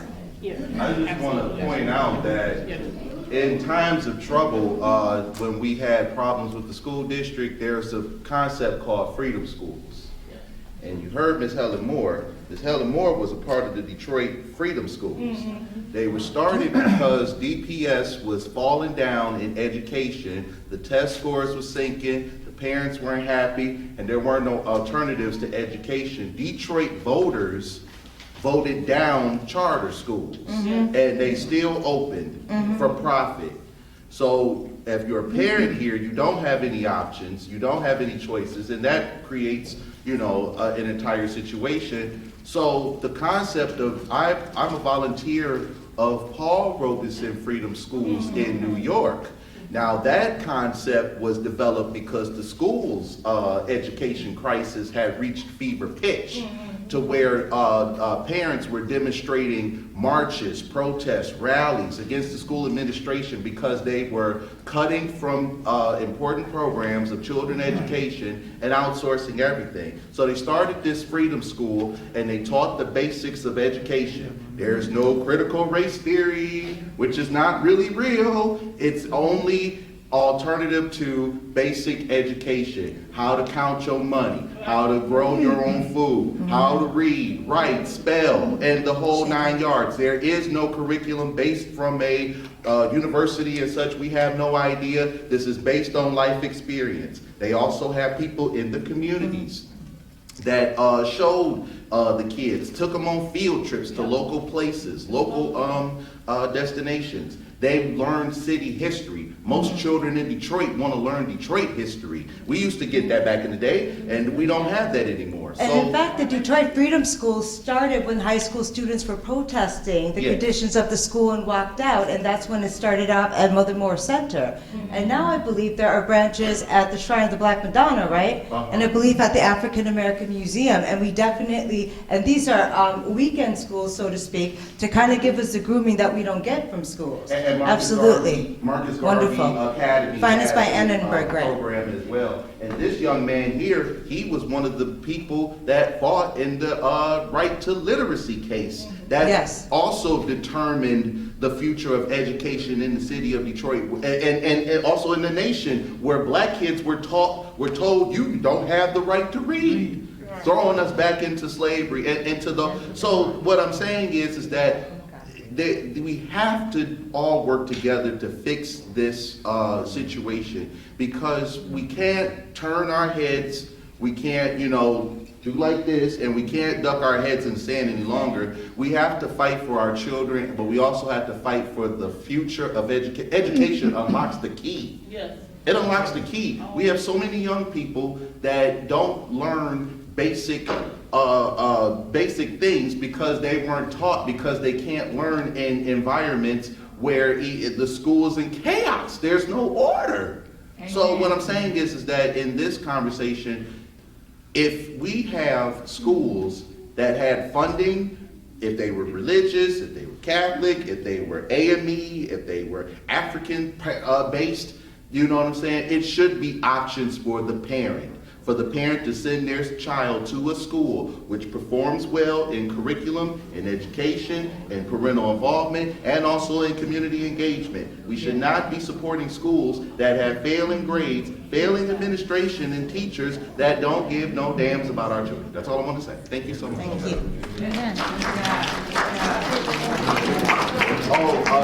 My name is D'Amico Williams. I am a advocate. I've been an advocate for parents. I learned through the fact Dr. John Telford was my former boss when I was an intern in DPS, parental involvement, learning about Title I and stronger community local engagement, which allows me to build my organization, Hydrate Detroit, which helps people in the city of Detroit with their water issues. So, thank you. So let's close out, because I hear a lot of conversation and I don't want to get in between the conversation. So I'll have Dr. Telford come up, close us out. UIN will be doing some interviews of panelists and people's reflections through that door. If you have any thoughts, your thoughts are not lost. We will be interviewing people in the other room. So there's still plenty of time for conversation. Thank you. Oh man, this has been a barn burner, hasn't it? Well, it's pretty much what we expected. And I got just a couple of things I'm going to say before they kick us out of here, because we're already a little bit over time. But Mother Moore was right. Everything that she said it for one thing. Said it for one thing. We still have a problem with the separation of church and state, because the founding fathers, those old white men that made all those rules back in 1776, some of them were bad, some of them were racist, but some of them were right on. And one of them was, you do not want to have a national religion, because they have had national religions in many countries. France, the Huguenots versus the Catholics, a lot of bloodshed in Ireland. A lot of bloodshed. I could name a whole bunch of other ones, but we have been saved from that for 245 years. Now you've got these Trumpists in the Supreme Court. They're in there now, and they are doing some bad stuff. That's one of the reasons why, I don't know, I hope that the Democrats will have the guts to put 2 more people on the Supreme Court. Biden's got to do something fast. So that is one place, and the only place, where I differ with Mother Moore. Everything else she said was right on. Okay, and we've got, by the way, Juvette Hawkins-Williams in the audience now, who is one of the board members who appointed me superintendent. I didn't get a chance to announce her because she just came in. Juvette, where are you? Yeah, okay. Yeah, I'm getting blind. Okay, thank you all for coming. This has been a wonderful session, but you know what? It's not the last one. We are the first group that did this, but I can tell you right now, this is just the beginning. Thank you for coming. And a few words from Rogers. Please take the snacks. I do not want to take them home, please. Thank you. Roger, do you want to come up as we're getting ready? Yes. Thank you. Roger Benzabani, CEO of Highland Park Chamber of Commerce, part of the partnership for tonight. Thank you. I just wanted to personally thank everybody for coming out, especially this panel. And although I respect, admire, and appreciate Mother Moore and her struggle and activism, I want to say this was not a waste of time for me. I'm a father, a grandfather. So I learned a lot, sincerely, especially I'm more interested to know about the opportunity scholarships and some of the other things that were mentioned. So I got some homework and stuff to do too. I'm very proud that the Chamber sponsored this event, so I want to thank Dr. Telford, not only for helping put this together, but providing this venue for us. And I need $150 for Horace. Okay, and also to Dr. Corrado, Seminary Corrado. So I'm just very proud, and sometimes doing these things, it gets to be kind of mundane, run-of-the-mill for me, but I'm passionate about Detroit. I'm passionate about opportunities, especially for underserved people. So the Chamber will follow up. Hopefully this pandemic will break off and we can do a big summit like we've been wanting to do for the past 2 years. So I think this is a stepping stone. We'll provide this through social media and every outlet, and maybe this panel can come back and elaborate on where we left off today and determine, get a report card if it's been some kind of progress or not. So anyway, I just personally thank everybody for myself and on behalf of the Chamber, and see you again soon.